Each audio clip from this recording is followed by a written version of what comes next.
الله وبركاته. الحمد لله والسلام على عباده الذين اصطفى. أما بعد، فقال النبي صلى الله عليه وسلم: كل مسكر حرام. صدر محترم، حکم صاحبان، مشفق و مربی اساتذہ کرام اور میرے دینی و ملی بھائیوں اور پردہ نشین ماؤں اور بہنوں، آج میں آپ حضرات کے سامنے اس سالانہ انعامی مسابقہ میں جس عنوان پر لغزشائی کرنا چاہتا ہوں وہ ہے منشیات حرام کیوں. دینی بھائیوں، موجودہ وقت میں منشیات کی بہت ساری قسمیں ایجاد ہو گئی ہیں.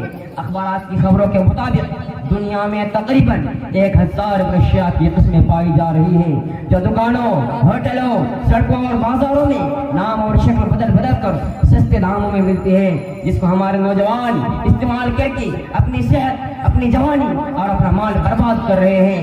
لہذا وہ تمام قسمیں جو نشہ آور ہوں حرام اور ناجائز مانی جائیں گی، چاہے وہ ہیروئن ہو یا چرسو، افیون ہو یا بنگو، گل ہو یا سگریٹ ہو، گٹکھا ہو یا کھینی ہو، انجیکشن ہو یا کیپسول ہو، سیال ہو یا جمع ہوا ہو، مفرد ہو یا مرکب ہو، طبی ہو یا مصنوعی ہو، ہاں اس کا نام اور رنگ کوئی بھی ہو. یہاں تک کہ حضرت عائشہ صدیقہ رضی اللہ عنہا نے ایک سوال کے جواب میں فرمایا کہ اگر تمہاری روٹی اور پانی سے نشہ آ جائے تو وہ بھی حرام ہے. معلوم ہوا کہ نام اور جنس کا اعتبار نہیں ہوگا بلکہ نشہ اور فطور کا اعتبار ہوگا، جیسا کہ رسول اکرم صلی اللہ علیہ وسلم کا ارشاد ہے: کل مسکر حرام وما اکثر کثیرہ فقلیلہ حرام. ہر نشہ لانے والی چیز حرام ہے اور جس کی زیادہ مقدار نشہ لائے اس کی تھوڑی مقدار بھی حرام ہے.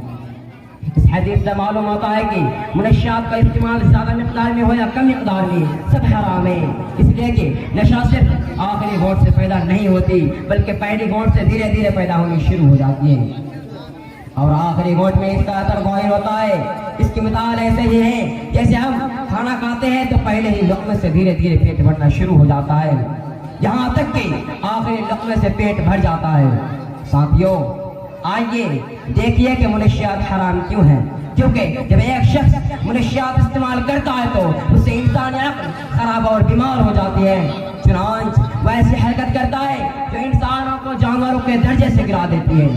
مثال کے طور پر وہ شراب کے نشے میں بری اور گندی زبان استعمال کرتا ہے مگر وہ اپنی غلطی کو محسوس نہیں کرتا، خواہ اس کے سامنے اس کے ماں باپ ہی کیوں نہ ہو. اسی طرح لڑائی جھگڑے اور مار پیٹ پر اتر آتا ہے، حتیٰ کہ نشے کی حالت میں زنا بھی کر بیٹھتا ہے.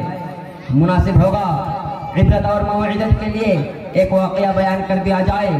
حضرت عثمان بن عفان رضی اللہ عنہ بیان کرتے ہیں کہ لوگوں شراب سے بچو کیونکہ یہ ام الخبائث یعنی تمام برائیوں کی جڑ ہے. تم سے پہلے لوگوں میں ایک شخص بہت عبادت گزار تھا، لوگوں سے الگ تھلگ رہتا تھا. ایک بدکردار عورت اس پر عاشق ہو گئی. اس نے اپنی ایک لونڈی کو بھیجا اور کہا کہ جاؤ اس آدمی سے کہو ایک گواہی کے بارے میں آپ کی ضرورت ہے، میرے ساتھ چلو. آدمی اس لونڈی کے ساتھ چلا گیا. لونڈی اس کو لے کر ایک گھر میں داخل ہوئی. جب وہ شخص بھی اندر چلا گیا دروازہ بند کر دیا گیا. جیسے جیسے وہ اندر جاتا دروازہ بند کر دیا جاتا. آخر وہ ایک کمرے میں داخل ہوا جہاں ایک خوبصورت اور حسین و جمیل عورت بیٹھی ہوئی تھی اور اس کے پاس شراب کی ایک بڑی سی بوتل رکھی ہوئی تھی اور ایک لڑکا کھڑا تھا. عورت کہنے لگی: اللہ کی قسم میں نے تجھے کسی گواہی وغیرہ کے لیے نہیں بلایا بلکہ میں نے تجھے اس لیے بلایا ہے کہ تم میرے ساتھ بدکاری کرو یا پھر اس بچے کو قتل کر دو یا اس شراب کو پیو. تینوں میں سے تم کو ایک کام کرنا ہے. ظاہر ہے تینوں کام حرام اور ناجائز ہے. تینوں میں سے ہر ایک کام اس کے تقویٰ کے خلاف تھا لیکن مجبور تھا. اس نے دیکھا کہ زنا اور قتل کے مقابلے میں شراب پینا آسان ہے اس لیے وہ شراب پینے پر راضی ہو گیا. جب ایک جام پی لیا اور مزہ مل گیا تو اور مانگا. جام پر جام پیتا رہا یہاں تک کہ جب نشہ چڑھ گئی تو نشے کی حالت میں اس میں عورت کہنے پر عورت سے زنا بھی اور بچے کو قتل بھی کر دیا.